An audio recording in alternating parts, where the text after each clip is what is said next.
और आपके साथ पेश खिदमत हूँ और मैं हूँ रिजवान अली अहमद। आप देख रहे हैं पाकिस्तान टेलीविजन न्यूज़ और मैं और आप में आज 4 अहम मौज़ूआत पर जिन पर हम बात करेंगे उसमें बड़ी डेवलपमेंट है। पाकिस्तान की सिफारती सतह पर पाकिस्तान के दोस्त ममालिक के साथ ताल्लुकात मजबूत से मजबूत तर होते जा रहे हैं और उसकी अक्कासी ये है कि वज़ीर-ए-आज़म मोहम्मद शहबाज शरीफ आज बहरीन के 2 रोज़ा सरकारी दौरे पर पहुंचे हैं।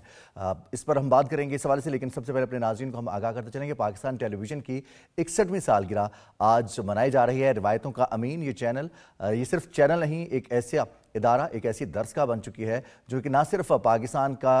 इमेज पूरी दुनिया में, पाकिस्तान के तशख़्ख़ुस को पूरी दुनिया तक बेहतर अंदाज में पहुंचा रहा है, बल्कि पाकिस्तान के अवाम की अक्कासी भी कर रहा है। हम अपने नाजरीन को, पाकिस्तान टेलीविज़न के वो तमाम नाजरीन और सामीन जो कि इसका हिस्सा हैं, देखने वाले हैं, सुनने वाले हैं, इस शिरकत करते हैं, प्रोग्राम्स में शिरकत करते हैं, न्यूज़ से वाबस्तगी रखते हैं, उन तमाम को मुबारकबाद पेश करते हैं। और हमारी दुआ है कि ये सिर्फ 61वीं सालगिरह नहीं बल्कि ये हज़ारों करोड़ों सालगिरहें पाकिस्तान टेलीविज़न अपनी सेलिब्रेट करे और आप इसी तरह से इसमें शिरकत भी करते रहें जिस तरह से हमेशा आपकी तर्जुमानी की है पाकिस्तान टेलीविज़न ने। मार्का हक में पाकिस्तान टेलीविज़न ने न सिर्फ पाकिस्तान के लोगों को यकजा रखा बल्कि पूरी दुनिया में पाकिस्तान के बयानियों को फ़रोग़ दिया। इसी हवाले से आज एक तकरीब भी हुई पाकिस्तान टेलीविज़न में जिसमें वज़ीर इत्तलात व नशरियात अताउल्लाह तारर ने और पाकिस्तान टेलीविज़न की इंतज़ामिया ने मुबारकबाद भी पेश की अपने तमाम नाजरीन को और ख़ास तौर पर मुलाजमीन को जो मेहनत करते हैं। इसके साथ साथ हम बात करेंगे वज़ीर-ए-आज़म मोहम्मद शहबाज शरीफ के बहरीन के दौरे के हवाले से, जहाँ पर अहम मुलाकातें होंगी। पाकिस्तान बहरीन ताल्लुकात के हवाले से मज़ीद फ़रोग़ दिया जाएगा। मनामा पहुँचने पर वज़ीर-ए-आज़म मोहम्मद शहबाज शरीफ का पुरतपाक इस्तकबाल किया गया। 2 रोज़ा सरकारी दौरा है और इस दौरे के दौरान पाकिस्तान और बहरीन के दौरान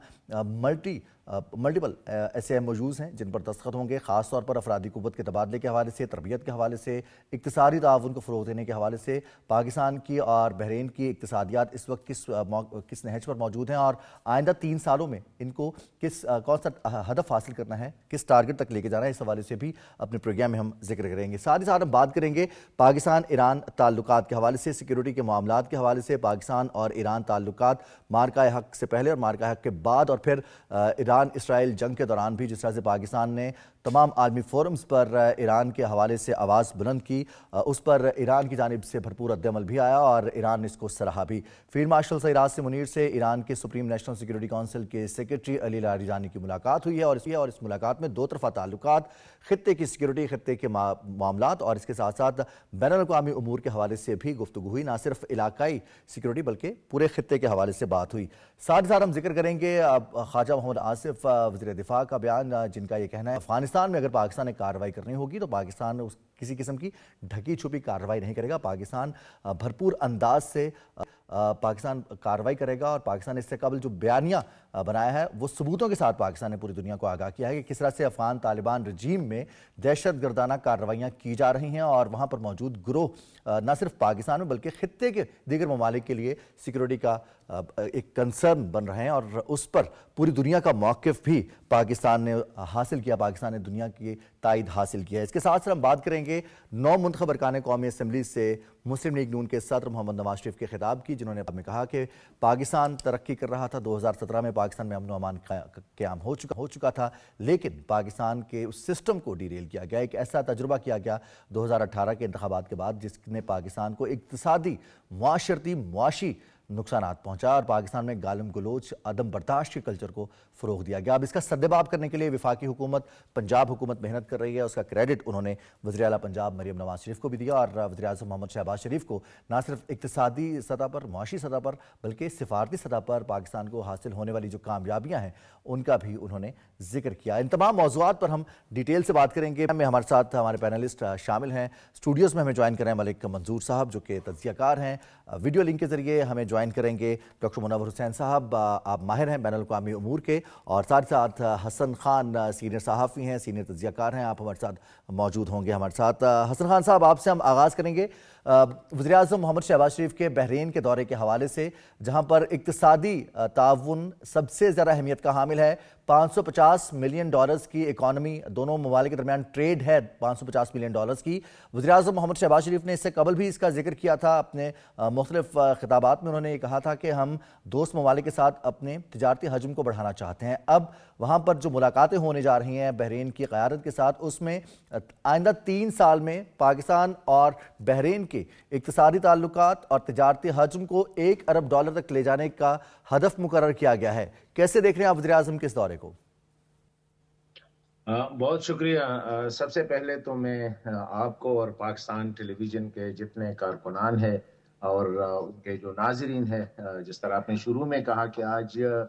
पाकिस्तान टेलीविज़न की 61वीं सालगिरह है, तो मैं अपनी तरफ से सबको मुबारकबाद बहुत पेश शुक्रिया करता सर। हूँ और उम्मीद है कि इंशाअल्लाह पाकिस्तान टेलीविज़न ऐसा ही पाकिस्तानी अवाम की खिदमत करता रहेगा, अच्छे खबरें, अच्छे तबसरों और अच्छे इंशाल्लाह। ड्रामे पेश करके। जहाँ तक कि ये बात है प्राइम मिनिस्टर शहबाज शरीफ साहब, तो मैं समझता हूँ कि जब से शहबाज शरीफ साहब वज़ीर आज़म बने हैं, तो पाकिस्तान की डिप्लोमेसी में, इंटरनेशनल रिलेशन में एक नया मेरे ख्याल में एक अंदाज से हम देख रहे हैं कि वो बढ़ रहा है। हम देख रहे हैं कि जिस तरह 2018 के बाद, जिसका आपने जिक्र किया, 2022 तक पाकिस्तान की जो बैनुल अक़वामी ताल्लुकात थी, वो काफी हद तक निचले सतह पे आई हुई थी। बल्कि हमारे दोस्त ममालिक जो थे, जिसमें सऊदी अरब, यूएई, तुर्की, मलेशिया, चीन वगैरह जो है, ये भी हमारे साथ इनकी ताल्लुकात में वो गर्मजोशी नहीं रही थी जो एक ट्रेडिशनल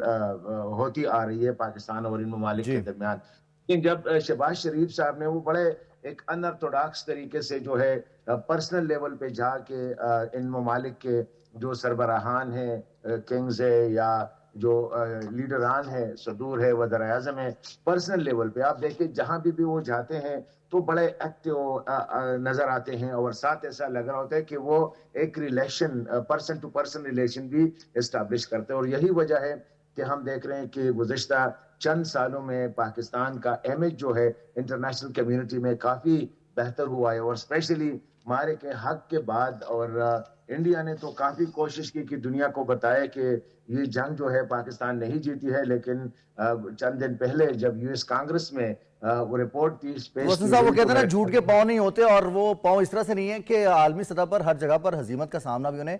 न सिर्फ यूएस बल्कि हमने देखा सिक्योरिटी काउंसिल में भी और इंटरनेशनल जो जरायद है वहां पर भी इस चीज का जिक्र हुआ कि भारत को न सिर्फ जंग में शिकस्त हुई है बल्कि भारत के बयानिए की भी, और सिफारती सतह पर भी भारत तन्हाई का शिकार हुआ है। मुनव्वर हुसैन साहब, डॉक्टर साहब,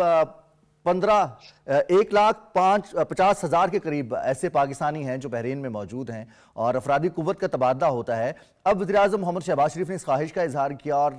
उनकी कोशिशें नजर आ रही हैं कि न सिर्फ अफरादी कुव्वत बल्कि टेक्नोलॉजी, तरबियत, इंफ्रास्ट्रक्चर और पाकिस्तान में जो दीगर कानकनी के मौके हैं वहां पर भी सरमायाकारों को मदऊ किया जाए बहरीन के, और वो पाकिस्तान में सरमायाकारी लेकर आए। पहले तो बहुत शुक्रिया अपने प्रोग्राम में मदऊ करने के लिए। और 61वीं जो सालगिरह है पीटीवी की, हम तो पीटीवी के साथ पले बड़े हुए, बल्कि बहुत सारी पीटीवी की जो यादें हैं और जो इम्प्रेशंस हैं वो सब हुए में हमारे अजहान के अंदर जी। तो मैं अपनी दिल की गहराइयों से पीटीवी को मुबारकबाद पेश करता हूँ। दूसरी बात ये कि देखें, ये जो इस दुनिया में जिस कंडीशन में इस वक्त हम रह रहे हैं, जो सिचुएशन इंटरनेशनल सिस्टम में पनप रही है, उसमें 3T सिचुएशन हमें नजर आ रही है। यानी जहां पे जो आपके ताल्लुकात हैं वो ट्रांजिशनल हैं, हर नए वाक़े के साथ तब्दील हो रहे हैं, ट्रांसैक्शनल हैं, लेन देन के ऊपर वो ताल्लुकात मबनी हैं, और दूसरा टेम्पर्ड हैं, यानी वक्त के साथ साथ उसके अंदर तब्दीलियां रूनुमा हो रही हैं। ऐसा ही है। और इस सारी सिचुएशन में पाकिस्तान अपनी जो फॉरेन पॉलिसी है, जिसको मैं 3Cs फॉरेन पॉलिसी कहता हूं, जहां पे कोऑर्डिनेशन, कोऑपरेशन और उसके साथ साथ आप कोऑर्डिनेट करते हैं, तो ये 3Cs यानी कनेक्टिविटी, कोऑर्डिनेशन एंड कोऑपरेशन हम लेके आगे चलते हैं।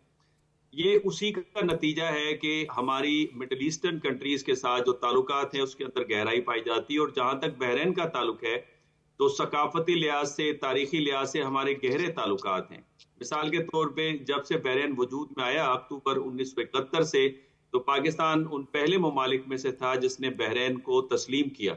और बहरीन के साथ हमारे फकत ये नहीं है कि माशी ताल्लुकात हैं, उसके साथ साथ जो हमारे अस्करी ताल्लुकात हैं, स्ट्रेटेजिक नोयत के जो ताल्लुकात हैं, वो भी साथ साथ पनप रहे हैं, उसके अंदर भी गहराई आ रही है। इस वक्त आपने ट्रेड का जिक्र किया, तकरीबन $500 बिलियन से $1 बिलियन तक मुख्तलिफ वक्तों में मुख्तलिफ रही है। और हम उनसे ज़्यादातर पेट्रोलियम, आयरन और एल्यूमिनियम मंगवाते हैं, जबकि वो हमसे गोश्त है, राइस है और वेजिटेबल्स जो है वो मंगवाते हैं। लेकिन इस दौरे का मकसद जो है, इस वक्त मिडल ईस्ट के अंदर तब्दील होने वाली सूरत हाल और बैनुल अक़वामी सियासत में जो तब्दीलियां रूनुमा हो रही हैं और उसके साथ साथ पाकिस्तान की इकोनॉमी को जो बूस्ट देना है, वो असल मकसद है, जहां पे पीपल टू पीपल कांटेक्ट भी हो, जहां पे ट्रेड और इन्वेस्टमेंट, बिकॉज इस अरब जो जीसीसी के ममालिक हैं, ये मेजर सोर्स है इन्वेस्टमेंट का और यही वजह है कि अमेरिका भी इनको अट्रैक्ट करने की कोशिश करता है। फिर जो टेक्नोलॉजिकल जो एक्सचेंजेस हैं वो भी इंतहाई जरूरी हैं और हमें इस बात का भी पता है कि जो हमारे डिफेंस कोऑपरेशन है उसमें ज्वाइंट एक्सरसाइजेज भी हैं, ज्वाइंट ट्रेनिंग भी है, स्पेशली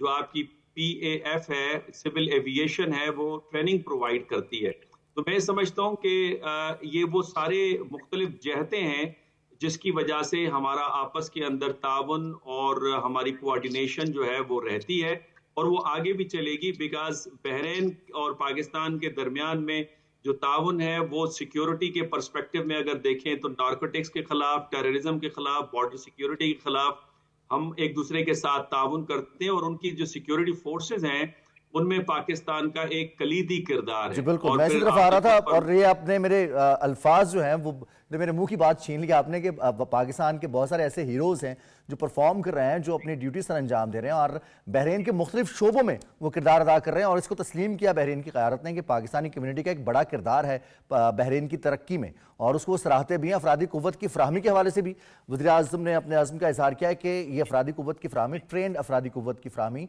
पाकिस्तान ये एक्सचेंज प्रोग्राम्स के जरिए जारी रखेगा। जी, आपने बजा फरमाया, इसी तरह है और मैं समझता हूं कि इस जो मौजूदा दौर है, इस दौर के अंदर हमारे यहाँ कॉमन थ्रेड्स एमर्ज कर रहे हैं जी। और आप देखिए कि पाकिस्तान की अभी सफारतकारी की बात हो रही थी, इस हफ्ते में तकरीबन 5 की फिगर्स ऑफ डिफरेंट नेशंस उन्होंने विजिट पे किया है पाकिस्तान का, जिसमें सऊदी अरब के चीफ ऑफ जनरल स्टाफ हैं जनरल फयाज बिन हमाद, वो तशरीफ लाए और आपको पता है कि पाकिस्तान और सऊदी अरब के दरमियान में जो अस्करी जो पार्टनरशिप है और माशी पार्टनरशिप और अब सियासी पार्टनरशिप वो एक अपने उरूज को छू रही है। डॉक्टर साहब, हम अगले मौजू में भी इस पर बात करेंगे। मलिक मंजूर साहब स्टूडियोज में हमारे साथ मौजूद है। मलिक साहब, हम देख रहे हैं कि किंग हमद यूनिवर्सिटी इस्लामाबाद में सिर्फ एक नमूना है और ये एक आगाज़ था। वज़ीर आज़म मोहम्मद शहबाज शरीफ ने उसका शुक्रिया भी अदा किया। फिर बहुत सारे ऐसी फैसिलिटीज़ फ्राहम की जा रही हैं एक्सचेंज प्रोग्राम के लिए, ना सिर्फ स्टूडेंट्स के लिए बल्कि प्रोफेशनल्स हैं उनकी स्किल डेवलपमेंट के हवाले से भी, पाकिस्तान ट्रेनिंग के हवाले से भी बहुत सारे मौके फ्राहम कर सकता है। सरमायाकारी के बहुत सारे मौके हैं मुख्तलिफ शोबा जात में। वज़ीर आज़म मोहम्मद शहबाज शरीफ का एक कलीदी दौरा है, इस दौरे के समरात पाकिस्तान की मजीद सिफारती कामयाबियों की सूरत में सामने आएंगे। जी बहुत शुक्रिया। देखिए, प्राइम मिनिस्टर शहबाज शरीफ का दौरा बहरीन कई हवालों से अहमियत का हामिल है और ये कसीर जहती मैं समझता हूँ दौरा कि तजारत के हवाले से, मईशत के हवाले से, सरमाकारी के हवाले से, सिक्योरिटी के शोबे में बामी तावन के हवाले से और जो उनकी बहरीन की क़यादत के साथ आज बातचीत हुई है उसका महवर और मरकज़, जिस तरह आपने इब्तदाई रिमार्क्स में कहा है कि वो इक़्तिसादी और मुआशी ताउन जो है वो उसको ख़ास अहमियत हासिल रही है और जो Pakistan GCC free trade agreement है जो कि हतमी मरहले में है, अगले 3 सालों में $1 अरब तक जो बामी तजारत का हजम है ले जाने का मकसद ये है कि ये जो फ्री ट्रेड एग्रीमेंट है ये हो जाएगा और इससे दो तरफा जो तजारत है उसमें बहुत ज़्यादा इजाफा होगा। देखें, आज जो बहरीन के सरमाकार हैं उनको प्राइम मिनिस्टर ने दावत दी है कि वो फूड सिक्योरिटी है, मादियात है, एजुकेशन है, हेल्थ है, IT है और डिजिटल गवर्नेंस है और दीगर और शोबाजात है, उसमें बामी जो सरमायाकारी है उसकी दावत दी है और उन्होंने गहरी दिलचस्पी का इज़हार किया। जिस हमने कहा कि हमद यूनिवर्सिटी का जो क़याम है पाकिस्तान में, ये हायर एजुकेशन के शोबे में एक संग मिल की हैसियत रखता है। तो दोनों ममालिक के दरमियान सेहत और तालीम के शोबे में जो बामी तावन उसको भी फ़रोग़ दिया जाएगा और दोनों ममालिक एक यूनानिमिटी ऑफ व्यूज़ है कि इक़्तिसादी, मुआशी और सफारती और सियासी और खित्ते की जो बदलती सूरत हाल है, दोनों ममालिक की क़यादत का मौक़िफ़ यकसां है। जिस तरह आज की मुलाकात में गज़ा की जो सूरत हाल है और वहाँ के जो अवाम है उनको रिलीफ पहुँचाने के हवाले से नाज़रीन को हम यहाँ पे आगाह करते चलें कि वज़ीर आज़म से मुलाकात हुई, वज़ीर आज़म की मुलाकात हुई जो बहरीन के वली अहद हैं और वज़ीर-ए-आज़म हैं, उनकी और नायब सुप्रीम कमांडर से भी मुलाकात हुई, उनसे जो मुलाकात हुई है तो शहज़ादा सलमान बिन हमद अल खलीफा से, तो उसमें वज़ीर-ए-आज़म ने उनको मुबारकबाद दी है सिक्योरिटी काउंसिल के गैर मुस्तकिल रुकनीत हासिल करने पर। तो ये 2 साल के लिए, क्योंकि बहरीन जो है गैर मुस्तकिल उसका रुकन मंतखब है, बड़ी अहमियत की हामिल है ये बात है। प्राइम मिनिस्टर साहब ने इस अज़म को दोहराया कि इस जो 2 साल ये जो रुकनीत सदारत है बहरीन की, इस दौरान जो बाहमी ताउन है और जो कोऑपरेशन उसको बढ़ाया जाएगा। देखिए, एक तो ये कि सिक्योरिटी के शोबे में दोनों वाले का ताउन बड़ा मिसाली है, काउंटर टेररिज्म के हवाले से इंटेलिजेंस शेयरिंग है, और जो सिक्योरिटी हालात है इस खिते के, मजबूरी तौर पे देखिए जो पाकिस्तान की काउंटर टेररिज्म के हवाले से खिदमात है उनको भी बहरीन की क़यादत ने अप्रिशिएट किया है, और उन्होंने इस अज़म को दोहराया कि पायदार अमन के हवाले से जो पाकिस्तान की सियासी और सफारती कोशिश है बहुत अहमियत की हामिल है। बिल्कुल ऐसे जिस तरह पाकिस्तान ने इंटरनेशनल डिप्लोमेसी रीगेन किया, ये कंसर्न है इससे, ये जो आपने बात की खित्ते की सिक्योरिटी और खासतौर पर दहशतगर्दी के हवाले से जब भी जिक्र आता है तो पाकिस्तान की कोशिशें, पाकिस्तान की कुर्बानियां पूरी दुनिया पे वाज़ेह हैं। हसन खान साहब, वज़ीर दिफा ख्वाजा मोहम्मद आसिफ का बड़ा वाज़ेह बयान आया कि पाकिस्तान ने अगर अफगानिस्तान में कोई कार्रवाई करनी हो, जो कि मुबैना तौर पर अफगानिस्तान की जानिब से दावा किया जाता रहा और उसका भरपूर जवाब भी दिया पाकिस्तान ने कि जो पाकिस्तान ने कार्रवाई करनी दहशतगर्दों के खिलाफ, पाकिस्तान इन्फॉर्म्ड कार्रवाई करेगा और पाकिस्तान पूरी दुनिया को आगाह करके इस हवाले से कार्रवाई करेगा, क्योंकि पाकिस्तान हक रखता है, पाकिस्तान दहशतगर्दी का शिकार रहा है। ख्वाजा मोहम्मद आसिफ के इस बयान को आप किस तरह से देखते हैं कि पाकिस्तान ने जो बयानिया बनाया पूरी दुनिया के सामने पाकिस्तान ने रखे, हक़ाइक़ रखे, सबूत सामने रखे, तमाम फोरम्स पर रखे, और फिर अफगान तालिबान रजीम से भी पाकिस्तान ने बातचीत करने की कोशिश की थी, लेकिन वहां पर जो मुज़ाकरात हुए वहां पर भी उनकी शायद वो डोरियां कहीं और से हिलती हैं, तो वो उस तरह से रिस्पॉन्ड नहीं कर पाए मुज़ाकरात को। देखिए जी, मेरे ख्याल में पाकिस्तान का जो बयानिया है, और ये बयानिया कि अफगानिस्तान की सरजमीन जो है वो मुख्तलिफ नेटवर्क्स जो है, जो शिद्दत पसंद ग्रुप्स है, टेरर सिंडिकेट से वो यूज़ कर रहे हैं और जिससे ख़तरा है पाकिस्तान को। मेरे ख्याल में ये बयानिया तो अब पूरी दुनिया में जो है इसको एक्सेप्ट किया गया है, जिस और यूरोपीय यूनियन में भी उसकी गूंज सुनी है। देखिए, अगर आपने जो आज से 3-4 दिन पहले यूएन सिक्योरिटी काउंसिल में डेनमार्क की सफीर का अगर आपने स्पीच सुनी होगी, तो उसमें यही कहा गया है कि टीटीपी जो है एक बहुत बड़ा थ्रेट है। इस वक्त ये पाकिस्तान के लिए खतरा है, लेकिन आने वाले दिनों में दुनिया के लिए खतरा हो सकते हैं। उसके दूसरे दिन फिर रशियन एम्बेसडर ने जो स्पीच किया, इसके अलावा अगर आप देखें तो तकरीबन यूएन के जितने भी रिपोर्ट्स आए हैं, यूनाइटेड नेशंस के जितने रिपोर्ट्स आए हैं, उसमें बार बार इस बात का यादा किया गया है कि अफगानिस्तान की सरजमीन जो है वहां पे एक ऐसा एनवायरनमेंट प्रोवाइड करता है, ये मुख्तलिफ जो शिद्दत पसंद तंजीमें हैं, जहाँ पे वो उनकी बाकायदा जो है ट्रेनिंग सेंटर्स, उनके रिहाइश के बंदोबस्त, उनकी जो सारी मतलब ये है कि जो फंडिंग, हायरिंग और कम्युनिकेशंस, तो इस तरह अगर आप देखें तो फिर सिगार रिपोर्ट भी आप देखें तो इसमें तो कोई शक नहीं कि ये जो इस वक्त पूरी दुनिया इस पे सेंसिटाइज्ड है, वो उनको एहसास है। लेकिन प्रॉब्लम कहाँ पे है? प्रॉब्लम ये है कि इस वक्त पाकिस्तान अकेला लड़ रहा है, और ये जो पाकिस्तान की जंग है, आप समझ लें कि ये पूरी दुनिया के लिए लड़ रहा है कि पूरी दुनिया को दहशतगर्दी से जो है वो उसको छुटकारा हासिल हो जाए। तो मैं समझता हूँ कि इसमें पाकिस्तान के साथ चाहिए कि जो रीजनल कंट्रीज है, ईरान को भी खतरा है, उज़्बेकिस्तान को भी है, ताजिकिस्तान को भी है, रशिया को भी है, ईस्टर्न यूरोप को भी है, और मैं समझता हूँ कि बेहतर होगा कि सब मिलके अफगान तालिबान पे एक दबाव बढ़ाए कि वो ये जो उनकी जो छतरी है इन ग्रुप्स के सरों पे, ये छतरी हटा दे। और मैं समझता हूँ कि जिस तरह कल भी आपने DGISPR का जो प्रेस कॉन्फ्रेंस है, उसमें उसने कैटेगोरिकली कहा कि पाकिस्तान ने ऐसे कोई हमले नहीं किए हैं, और करेंगे तो फिर सबको पता चलेगा। अगर आपको याद हो, जब इंडिया ने ऑपरेशन सिंदूर के नाम से पाकिस्तान पे हमले किए, तो दूसरे रोज उनकी मीडिया में खबरें आई कि पाकिस्तान ने प्लानी जगह पे अटैक किया, प्लानी जगह पे अटैक किया। तो मिलिट्री की तरफ से स्टेटमेंट आया कि जब हमला करेंगे तो फिर आपको जरायों से उसकी तस्दीक करने की जरूरत नहीं होगी, दुनिया भी देखेगी और आपको भी पता चल जाएगा। तो मैं समझता हूँ कि इसी हवाले से बेहतर होगा कि अफगान तालिबान इसको इन्वेस्टिगेट करे कि ये क्या हुआ है, कहाँ से हुआ है। लेकिन प्रॉब्लम ये है कि अफगान जो एयर स्पेस है वो खुद अफगानों की कंट्रोल में नहीं है इस वक्त। वो एक सुपर पावर जो है उसको मॉनिटर कर रहा है, तो बेहतर यही होगा कि वो सुपर तो पावर डॉक्टर मुनव्वर हुसैन साहब, ये जो खित्ते में तनहा रह जाएंगे, अब वो तो पहले ही तनहा है, सिर्फ हम देख रहे हैं कि भारत पुष्टपनाही कर रहा है। मुज़ाकरात के दौरान भी जो इत्तलात आती रही वो यही कि जो उनके राब्ता मुज़ाकरातकार हैं वो बार बार फोन पर राब्ता करते थे, पहले राजी होते थे, फिर फोन सुनने के बाद वो डिसएग्री हो जाते थे। रिजवान, इसके 3-4 बड़े इंपॉर्टेंट फैक्टर्स हैं। हम इसको सर ब्रीफली अगर हो जाए तो वक्त हमारे पास कम है थोड़ा सा।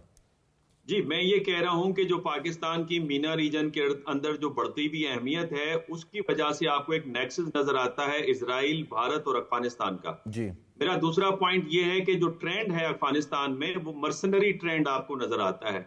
तीसरा फैक्टर उनका नजरियाती फैक्टर है, जो जिहादी फैक्टर है, वो चाहे टीटीपी हो या अफगानिस्तान के तालिबान हो, कॉमनैलिटी नजर आती है। चौथा पॉइंट मैं आपके सामने ये रखना चाहता हूं कि तालिबान और भारत की जो इस वक्त कोऑपरेशन है या कोऑर्डिनेशन है, ये टेम्पररी है। आपको याद रखना चाहिए कि भारत के अंदर तालिबान के खिलाफ 8 फिल्में बन चुकी हैं, जिसमें काबुल एक्सप्रेस बड़ी वाजे है और ये डेमोनाइज करते रहे तालिबान को। तो इस वक्त जो एनिमी का कॉन्सेप्ट है वो चलाया जा रहा है और तालिबान के कंधे पर रखकर बंदूक भारत और इजराइल इस्तेमाल करें, बिकॉज इजराइल और भारत को फियर है कि भारत पाकिस्तान की जो बढ़ती हुई अहमियत है साउथ एशिया के अंदर, इंडो पैसिफिक के अंदर और मीना रीजन के अंदर, वो उनके लिए खतरा है। भारत ने तो कोशिश की थी पाकिस्तान को तनहा करने की, लेकिन वो खुद ही अपने जो गड़ा खोदा था उसमें खुद ही गिर गए और पूरी दुनिया में अब सिफारती नाकामी का भी सामना कर रहे हैं। फील्ड मार्शल सईद आसिम मुनीर से मुलाकात की ईरान की सुप्रीम नेशनल सिक्योरिटी काउंसिल के सेक्रेटरी अली लारिजानी ने। पाकिस्तान ईरान के ताल्लुकात, अगर पाकिस्तान अफगानिस्तान ताल्लुकात की बात करें, पाकिस्तान के खित्ते के दीगर ममालिक से ताल्लुकात की बात करें, तो पाकिस्तान ईरान ताल्लुकात में नई गर्मजोशी, एक नया संग मील पाकिस्तान और ईरान के ताल्लुकात में हम देख रहे हैं। अब अली लारिजानी की पाकिस्तान का दौरा, फील्ड मार्शल सईद आसिम मुनीर से मुलाकात। मंजूर मलिक साहब, आप इस मुलाकात को किस तरह से देखते हैं और पाकिस्तान ईरान ताल्लुकात के हवाले से कितनी इंपॉर्टेंट ये मीटिंग रही?